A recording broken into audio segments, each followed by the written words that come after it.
Hey guys, I'm back in this property in West Vancouver, British Columbia, Canada.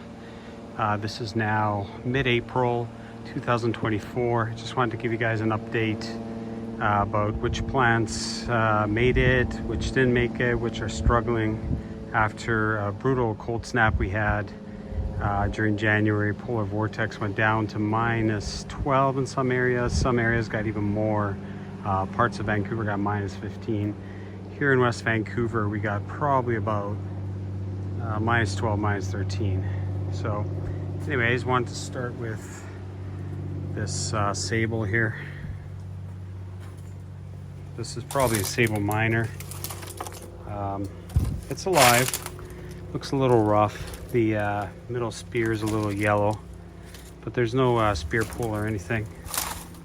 Kind of looks crappy, but it is largely against the house here, so somewhat protected. This is a very large Trachycarpus fortunei.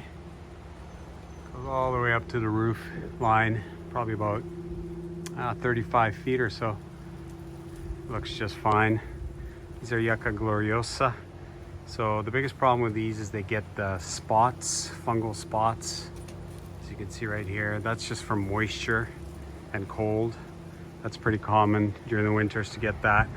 The other thing they suffer from, because they're really long trunk like this and with a heavy head, is when we get snow. The snow load on them can break the heads. And I believe that happened to a few in this garden, unfortunately.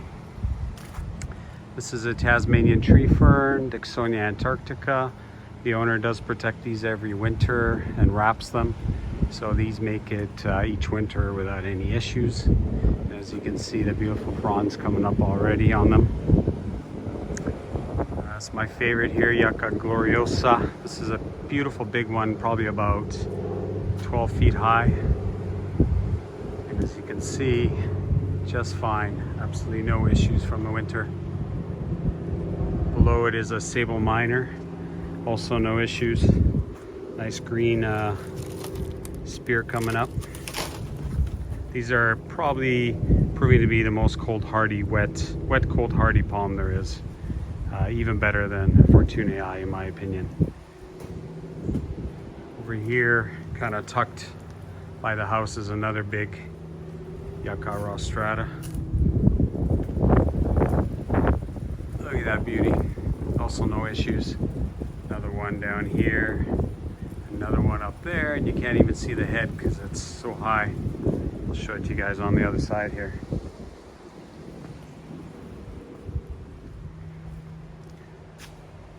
Way up there. So this one's probably the tallest. This is about 20 feet tall, this Yucca rostrata. Just massive. Moving along here, there's another beautiful Yucca rostrata over here with a cacti. Cacti actually appears to be pretty good, amazingly. And then there's a Camrops humulus palm here. It's not a cerifera, but it's very glaucous. And this one is quite mature, has nice big trunks on it.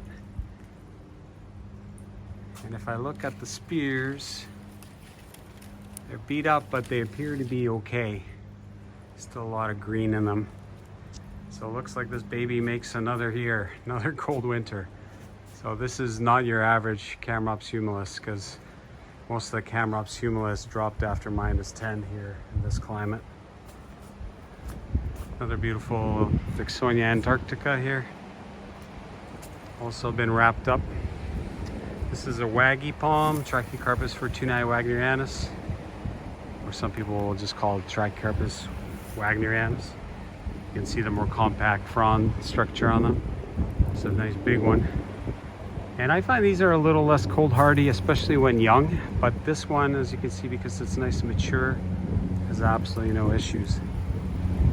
Here's some more Yucca gloriosa. Look how tall that one is. Absolutely huge. That's a needle palm down there. It's been trimmed up to look more like a solitary palm. And needle palms are very hardy, so it doesn't look like there's any issues with that palm either. Coming over here is another fortunei. Another fortunei. Fatsia japonica. The Fatsia took a bit of a beating. Bamboo are fine. Some more yuccas down here. No issues. So here's a Camerops humilis. I wanted to show you that they do get damaged. So that's damage right there. This one close to the wall looks a little bit better. So definitely location has a big role in how well they do. Another big Fortunii down there. Another big pair of Fortuniis down there. In general, all the large Fortuniis had absolutely zero issues with -12 to -15 either.